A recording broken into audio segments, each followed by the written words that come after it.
안녕하세요. 풋볼 포레스트입니다. 전세계 축구인들의 최고의 축제 피파 월드컵을 주관하는 국제축구연맹이 클럽 버전 월드컵을 새롭게 재편해 처음으로 개최를 하게 되고, 이강인 선수의 파리 생제르맹 또한 이번 대회 우승을 위해 도전을 시작을 했는데, 파리 생제르맹은 오늘 새벽에 있었던 경기에서 승리를 거두면서 16강 토너먼트 진출에 성공, 클럽 월드컵 우승을 향한 첫 번째 관문을 통과하는 좋은 결과를 만들어냈습니다. 피파에서 주관하는 피파 클럽 월드컵은 사실 신설된 대회는 아니고 2000년에 피파 클럽 월드 챔피언십이라는 이름으로 창설되어 이때까지 매년마다 대회를 치러왔던 나름대로 25년 정도의 역사를 가지고 있는 클럽 단위에서는 유일한 세계 대회입니다. 하지만 클럽 월드컵은 이제껏 유럽 챔피언, 남미 챔피언, 아프리카 챔피언, 아시아 챔피언, 개최국 챔피언 등 각 대륙의 챔피언 클럽 한 팀씩과 개최국 팀만 참여를 했기 때문에 참가팀 자체가 6개 정도 팀밖에 되지 않았었고, 때문에 피파 클럽 월드컵은 사실상 진짜로 월드컵 같은 대회라기보다는 단기 이벤트와 비슷할 정도로 대회 위상 자체가 낮았었고,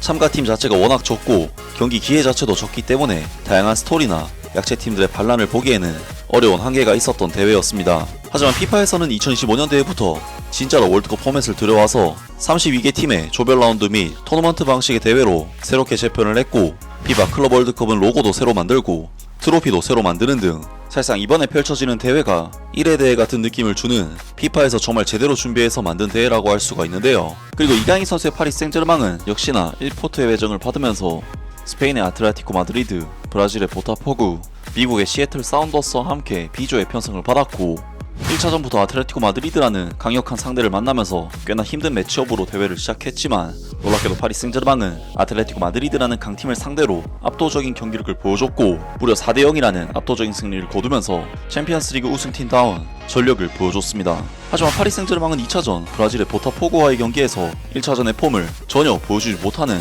부진에 빠지면서 크게 고전을 했고, 충격적이게도 파리 생제르맹은 0대1로 패배를 당하면서 1승 1패의 상황에서 이번 3차전 경기를 치르게 되었는데요. 파리 생제르맹은 오늘 새벽에 있었던 클럽 월드컵 B조 3차전에서 미국의 시애틀 사운더스를 상대로 조별 라운드 마지막 경기를 치르게 됐는데, 시애틀 사운더스는 지난 시즌 미국 메이저리그 사커에서는 4위를 차지할 정도로 미국 내에서는 강팀으로 분류가 되는 팀이긴 하나, 파리 생제르맹은 시애틀 사운더스보다 선수와 시간까지 평가액이 무려 20배나 능가할 정도로 압도적인 전력을 지니고 있고, 시애틀 사운더스는 이번 클럽 월드컵에서도 2전 2패로 한계를 맛보고 있기 때문에 이번 경기는 파리 생제르맹의 절대적인 우세를 점칠 수 있는 경기였습니다. 그리고 이번 경기는 파리 생제르맹이 승리를 거두지 못할 경우 탈락도 가능한 상황이기 때문에 후보 선수인 이강인 선수의 출전 가능성은 낮게 점쳐지는 경기였는데, 그리고 이번 경기에서 파리 생제르맹의 루이스 엔리케 감독은 잔루이지 도나루마 골키퍼, 아슈라프 하키미, 마르키뉴스, 윌리안 파초, 누누 멘데스, 주앙 네베스, 비티냐, 파비안 루이스, 데지레 두에,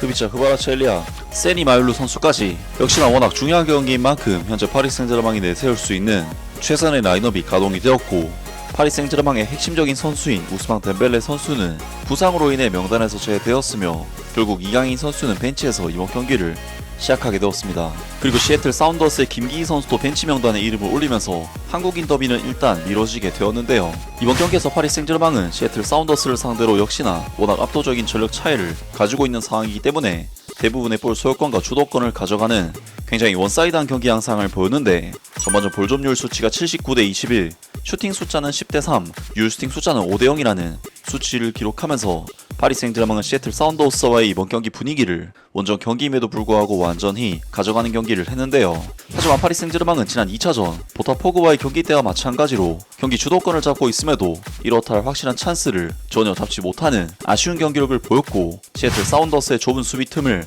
전혀 공략하지 못하면서 완전히 말리는 경기를 했습니다. 게다가 파리 생제르맹은 수비 진영에서도 시애틀 사운더스의 의외의 강한 압박에 상당히 고전을 하면서 도나루마 골키퍼가 뜬금없이 볼을 뺏기면서 거의 실점에 가까운 찬스를 내주는 등 공수 양면으로 너무나도 아쉬운 경기력을 보였는데, 계속해서 고전하던 파리 생제르맹은 마침내 34분 코너킥 세트피스 상황에서의 세컨볼을 비티나 선수가 슈팅으로 가져왔고, 이것이 흐바라첼리아 선수의 등에 맞고 굴절되어 들어가는 행운의 득점이 터지면서 파리 생제르맹은 시애틀 사운더스와의 이번 경기 전반전을 사실상 빈공에 가까운 경기력을 보였지만 행운의 골과 함께 1대0으로 마치면서 후반전에 돌입하게 되었습니다. 그리고 파리 생제르맹은 득점이 터졌음에도 불구하고 전반전에 아쉬운 경기력을 거의 바꾸지 못하는 똑같은 경기력을 보였고, 65분 시점에는 골문 바로 앞까지 찬스를 허용하는 등 계속해서 불안한 경기력을 보여줬는데, 마침내 파리 생제르맹은 66분 교체 투입된 브래들리 바르콜라 선수의 패스를 받은 아슈라프 하키미 선수가 노마크 상황에서 침착하게 슈팅을 성공시켰고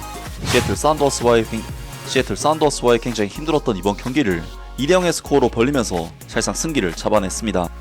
그리고 파리 생제르맹은 이번 경기를 그대로 승리로 마무리를 지으면서 승점 3점을 추가했고 이번 경기 승리를 통해 클럽 월드컵 16강 진출에 성공하는 좋은 결과를 만들어냈습니다. 물론 이번 경기 파리 생제르맹 경기력은 1차전에 비해 계속해서 부진한 느낌이 이어지는 부분이 있었지만 선수들의 컨디션이 생각보다 따르지 않는 상황에서 어떻게든 승리를 거뒀다는 것은 역시 강팀의 면모를 보여준 모습이 아닐까 싶은데요. 이강인 선수는 이번 시즌 트로페 데 샹피옹, 프랑스 리강, 쿠프 드 프랑스, UEFA 챔피언스 리그에 이어 클럽 월드컵 타이틀에도 도전을 하게 되었는데 물론 이강인 선수로서는 현재 이적 가능성이 매우 높은 상황이지만